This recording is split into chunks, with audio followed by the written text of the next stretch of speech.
He told me I was boring, so I became his stepmom. Now, at every family gathering, he has to ask me to pass the mashed potatoes with respect. My name is Claire Lawson. I'm 34, and I live in Seattle, Washington. I met Ethan when I was 27.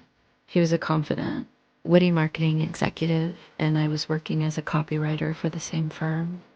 We started dating after months of friendly banter in the office kitchen. He loved my dry humor, and I loved how ambitious he was. We dated for 3 years before getting engaged. The first couple of years of marriage were the dinners out, weekend hikes, spontaneous trips. Ethan was always the life of the party, while I preferred quiet nights in. But I thought that balance worked for us. Our families lived nearby, and I had a good relationship with his parents, especially his father, David, a calm, intelligent man in his late 50s who ran his own publishing business. He had a knack for giving wise advice without judgment. For a while, I thought Ethan and I were solid, but then the comments started. It began subtly. Ethan would sigh when I said I'd rather stay in than go to a music club. He'd tell friends, "Claire's not much for excitement." At first I laughed it off, but the digs got sharper. Then came the late nights at work, unusual for a man who used to rush home to cook dinner with me. He'd dress better, wear cologne I hadn't bought him, and smile at texts he wouldn't let me see. One night, while I was in the kitchen, I overheard him on the phone with someone. He laughed and said, "You actually make life fun again. Claire's just boring." That word cut deeper than I expected. It wasn't just about being called dull, it was the dismissal, the complete disregard for the person who had supported him for years.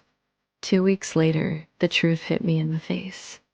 I was meeting a friend for lunch downtown when I saw Ethan through a cafe window. He was leaning across the table, holding the hand of a woman I'd never seen before. The way they looked at each other left no doubt. I walked in, calm as stone. I set my coffee down at their table and said, "Well, you didn't waste any time." Ethan stammered. The woman shifted uncomfortably, but I didn't stay for the excuses. I simply said, "Enjoy your fun. You'll need it."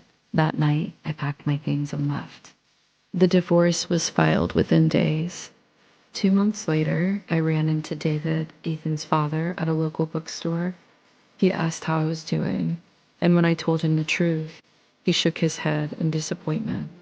We ended up getting coffee, then dinner, then more dinners. David wasn't just kind, he was genuinely interested in my thoughts, my work, my dreams. He respected me in a way Ethan never did. Our connection grew naturally, and before long, David admitted he'd been drawn to my quiet strength from the start. 6 months later, he proposed. The wedding was small but beautiful. And yes, Ethan was there because David insisted. When the officiant asked if anyone objected, Ethan's jaw tightened, but he said nothing. As I kissed my new husband, I glanced at Ethan. The man who called me boring now had to call me mom. David and I have been married for 2 years now. We travel, we host intimate dinner parties, and we enjoy life without the constant need to perform for anyone.